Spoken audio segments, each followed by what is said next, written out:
Hello friends, welcome to online study a way to get success. जैसा कि आपको पता है, हाल ही में दिल्ली पुलिस कांस्टेबल की एक नोटिफिकेशन आई है।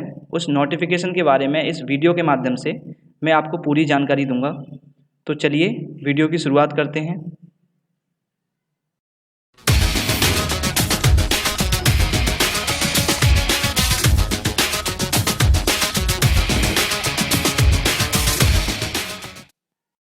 हेलो फ्रेंड्स, तो जैसा कि आप स्क्रीन पर देख सकते हैं, दिल्ली पुलिस की नोटिफिकेशन मैंने लगाई हुई है। तो चलिए दिल्ली पुलिस इस नोटिफिकेशन के बारे में मैं आपको बता देता हूँ। पहले आप स्क्रीन पर देख रहे होंगे जो ऑनलाइन फॉर्म जो एप्लीकेशन जो स्टार्ट हो रहे हैं वो 1 अगस्त यानी कल ही से स्टार्ट हुए हैं। आप एग्जाम फॉर्म दिल्ली पुलिस के कांस्टेबल के भर सकते हैं 1 अगस्त से 7 सितंबर तक। तो इसकी जो वेबसाइट है वो वेबसाइट भी आप स्क्रीन पर देख सकते हैं। ये एसएससी की वेबसाइट है जिस पे जाकर आप फॉर्म भर सकते हैं।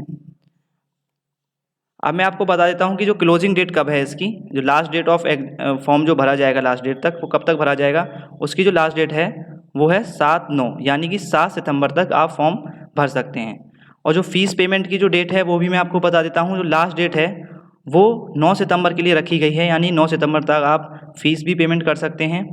ऑफलाइन चालान के द्वारा जो आप फीस पेमेंट की जाएगी वो भी 11 सितंबर तक आप कर सकते हैं। तो इसका जो एग्ज़ाम होगा, जो आप फॉर्म भरने के बाद जो इसका जो एग्ज़ाम होगा, उसकी जो डेट फिक्स की गई है वो है 27 नवंबर से 14 दिसंबर 27 नवंबर से 14 दिसंबर के लिए इसकी जो एग्ज़ाम डेट है वो फिक्स की गई है। अब मैं आपको बता देता हूँ इसका पे स्केल के बारे में। जो नोटिफिकेशन में जो पे स्केल लिखा हुआ है वो आपको बता देता हूँ। इसका जो पे स्केल है वो पे लेवल 3 के अकॉर्डिंग आता है, अंतर्गत आता है उसके। और जिसका इसका जो पे स्केल है वो है 21,700 से 69,100 रुपये। ये इसका पे स्केल है जो सैलरी आपको मिलेगी। अब नंबर ऑफ़ वैकेंसीज़ आप देख लीजिए। जो नंबर ऑफ़ वैकेंसीज़ जो दी हुई हैं, टोटल नंबर ऑफ़ वैकेंसी जो आई हुई हैं वो हैं 5,846, जिसमें से कि 2,801 वैकेंसी जो हैं वो यूआर यानी जनरल, जो कि अनरिजर्व कैटेगरी में जो आते हैं लोग, उनके लिए 2,801 हैं। जो ईडब्ल्यूएस यानी जो इकोनॉमिक वीकर सेक्शन के अकॉर्डिंग जो आते हैं, अंतर्गत जो आते हैं, उसके अंतर्गत 583 वैकेंसीज आई हैं। ये जो मैं बता रहा हूँ ये मेल और फीमेल कैंडिडेट दोनों के लिए बता रहा हूँ।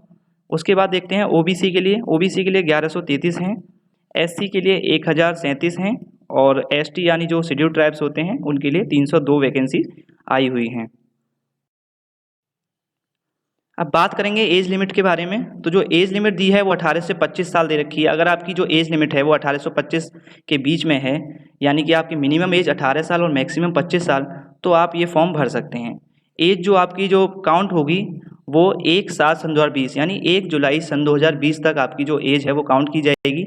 यानी कि 1 जुलाई सन 2020 तक आपकी मिनिमम एज 18 और मैक्सिमम 25 साल होनी चाहिए। कुछ कैटेगरीज में जो रिलैक्सेशन मिलता है एज में वो भी मैं आपको बता देता हूँ। जो एससी जो एसटी जो हैं, कास्ट जो है एससी एसटी, उनके लिए 5 साल का एज रिलैक्सेशन दिया जाता है। ओबीसी के लिए 3 साल का।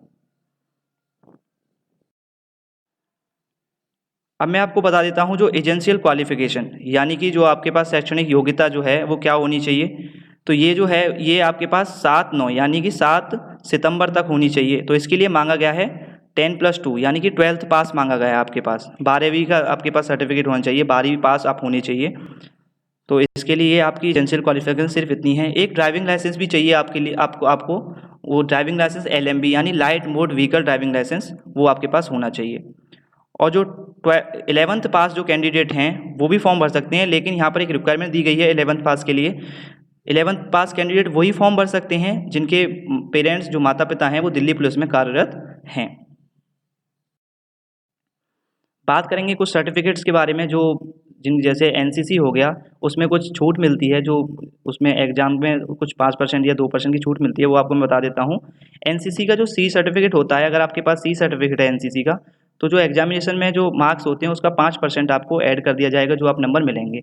बी के लिए 3%, और अगर आपके पास ए सर्टिफिकेट है उसके लिए आपको 2% मार्क्स दिए जाएंगे। बात करते हैं जो इसका एग्ज़ाम फॉर्म है उसकी फ़ीस कितनी रखी गई है एसएससी के द्वारा। तो जैसा कि आप स्क्रीन पर देख सकते हैं, जो इसकी जो फ़ीस है वो 100 रुपीज़ रखी गई है मेल कैंडिडेट के लिए। फ़ीमेल कैंडिडेट के लिए इसमें कोई भी फ़ीस नहीं रखी गई है। जो मेल कैंडिडेट हैं वो जनरल और ओबीसी के लिए वो 100 रुपये रखा गया है। बाकी सबके लिए कोई फीस नहीं रखी गई है। अब बात करते हैं सेंटर ऑफ एग्जामिनेशन। जब आप फॉर्म भरेंगे तो आपके कहाँ कहाँ सेंटर हो सकते हैं वो भी आप स्क्रीन पर देख सकते हैं, वो इसमें लिखा हुआ है। फॉर एग्जांपल मैं एग्जांपल के तौर पे आपको एक बता देता हूँ। जो बिहार और उत्तर प्रदेश राज्य से जो कैंडिडेट फॉर्म फिल करेंगे उनका जो एग्ज़ाम सेंटर पड़ेगा वो आप स्क्रीन पर देख सकते हैं। पटना हो गया एक, झांसी हो गया, वाराणसी हो गया, प्रयागराज, गोरखपुर, भागलपुर या फिर मुजफ्फरनगर। ये आप एग्जाम्पल के तौर पर समझ लीजिए, बाकी इसमें दिए हुए हैं। अब मैं आपको बता देता हूँ कि सबसे पहले आपका एक कंप्यूटर बेस्ड एग्जामिनेशन होगा। अब अगर आप फॉर्म फिल करने के बाद आपको एक एग्ज़ाम देना पड़ेगा जो कि कंप्यूटर बेस्ड एग्ज़ाम होगा। इसमें आपको कौन कौन से सब्जेक्ट आएंगे, कितने नंबर के क्वेश्चन आएंगे वो आपको मैं बता देता हूँ। आपका जो पेपर होगा वो 100 नंबर का होगा, जिसमें कि 100 क्वेश्चन आएंगे, जिसके लिए जो आपको टाइम दिया जाएगा वो 90 मिनट दिया जाएगा। आप स्क्रीन पर देख सकते हैं, जिसमें कि जनरल नॉलेज और करंट अफेयर्स के 50 क्वेश्चन आएंगे जो कि 50 नंबर के होंगे। उसके बाद जो आपका जो रीजनिंग है वो 25 नंबर की आएगी, जो 25 मार्क्स की वो भी 25 नंबर की होगी। उसके बाद न्यूमेरिकल एबिलिटी यानी जो आपका मैथ आएगा वो 15 नंबर का आएगा और 15 ही क्वेश्चन होंगे। इसके बाद इसमें 10 नंबर का कंप्यूटर से रिलेटेड भी क्वेश्चन पूछे जाते हैं, जैसे कि MS वर्ड, एक्सेल और कम्युनिकेशन, इंटरनेट और वेब ब्राउज़र से रिलेटेड इसके 10 क्वेश्चन आएंगे और वो आपको 10 मार्क्स के ही होंगे। टोटल नंबर ऑफ़ क्वेश्चन आपके 100 रहेंगे, यानी कि 100 रहेंगे और आपको इस पेपर को सॉल्व करने के लिए 90 मिनट दिए जाएंगे। बात करते हैं नेगेटिव मार्किंग के बारे में। तो जो इसमें नेगेटिव मार्किंग दी गई है वो 0.25 यानी 1/4 की नेगेटिव मार्किंग आपकी रहेगी। एग्ज़ाम पास करने के बाद आपको फिजिकल एंड्योरेंस टेस्ट और मेजरमेंट टेस्ट को क्वालिफाई करना पड़ेगा। तो इसके क्या क्या रिक्वायरमेंट है, क्या क्या चाहिए वो आपको बता देता हूँ मैं। जो मेल कैंडिडेट हैं फिजिकल के लिए उनको 100 मीटर की रेस क्वालिफाई करनी पड़ेगी, जो कि 6 मिनट में है, 6 मिनट के लिए होगा। और उसके बाद आपका लॉन्ग जंप है, तो लॉन्ग जंप जो कितना रखा गया है, लॉन्ग जंप रखी गई है 14 फीट। तो जैसा कि मैंने आपको बताया अभी, जो 1600 मीटर की जो रेस है वो मेल कैंडिडेट के लिए है, 6 मिनट में आपको लगानी होगी 1600 मीटर की रेस। उसके बाद लॉन्ग जंप है जो कि 14 फीट की रखी हुई है और इसके बाद है आपका हाई जंप जो कि 3 फीट 9 इंच की रखी हुई है। बात करते हैं फिजिकल स्टैंडर्ड के बारे में। जो हाइट रिक्वायरमेंट की गई है वो है आपका मिनिमम आपको 170 सेंटीमीटर यानी कि 170 सेंटीमीटर मेल कैंडिडेट की जो हाइट है वो होनी चाहिए। इसमें कुछ रिलैक्सेशन यानी कुछ छूट भी दी गई है 5 सेंटीमीटर की, वो उन्हीं कैंडिडेट के लिए दी गई है जो हिल एरिया से आते हैं, जैसे कि आपका सिक्किम हो गया, नागालैंड हो गया, अरुणाचल प्रदेश हो गया, मणिपुर हो गया। ये जो हिल एरियाज़ हैं जो वहाँ से कैंडिडेट फॉर्म फिल करेंगे उनको हाइट में 5 सेंटीमीटर का रिलैक्सेशन दिया जाएगा। इसके बाद जो कैंडिडेट ST कैंडिडेट हैं उनके लिए भी 5 सेंटीमीटर का हाइट में रिलैक्सेशन दिया जाएगा। बात करेंगे चेस्ट के बारे में, मेल कैंडिडेट की चेस्ट के बारे में। जो चेस्ट के लिए जो रखा गया है वो 81 सेंटीमीटर यानी 81 सेंटीमीटर मिनिमम और 4 सेंटीमीटर का एक्सपेंशन यानी कि 81 से 85 सेंटीमीटर आपकी चेस्ट होनी चाहिए। 4 सेंटीमीटर फुलाव यानी एक्सपेंशन आपका होना चाहिए। अब बात करेंगे 5 सेंटीमीटर का ST कैंडिडेट के लिए चेस्ट में भी रिलैक्सेशन दिया गया है। अब बात करते हैं फीमेल कैंडिडेट्स के बारे में, जिनके लिए फिजिकल एंड्योरेंस टेस्ट क्या रहेगा फीमेल कैंडिडेट के लिए। तो इन्हें भी 1600 मीटर की रनिंग कंप्लीट करनी होगी, पर इनके लिए फीमेल कैंडिडेट्स के लिए जो टाइम दिया गया है वो है 8 मिनट का। इनके लिए जो लॉन्ग जंप है वो 10 फीट के लिए 10 फीट रखी गई है और जो हाई जंप है वो 3 फीट रखी गई है। ये मैं बता रहा हूँ फीमेल कैंडिडेट्स के लिए। अब जो फीमेल कैंडिडेट्स के लिए जो हाइट रखी गई है, मांगी गई है जो, वो मांगी गई है 157 सेंटीमीटर मिनिमम और इसमें भी 2 सेंटीमीटर का रिलैक्सेशन उन फीमेल कैंडिडेट्स को मिलेगा जो सिक्किम, नागालैंड, अरुणाचल प्रदेश, मणिपुर, त्रिपुरा, मिजोरम इन राज्यों से आती हैं, जो हिल एरियाज़ हैं यहाँ से आते हैं। जो फीमेल कैंडिडेट SC या ST कैंडिडेट हैं उनके लिए 2 सेंटीमीटर हाइट में रिलैक्सेशन रखा गया है। इसके बाद आपको फिजिकल के बाद आपको मेडिकल स्टैंडर्ड के लिए बुलाया जाएगा। मेडिकल स्टैंड के लिए जो आपको मैं बता दूं कि आपके बॉडी पर किसी भी प्रकार का कोई टैटू नहीं होना चाहिए और आपकी बॉडी में मतलब किसी भी प्रकार की कोई गंभीर बीमारी नहीं होनी चाहिए।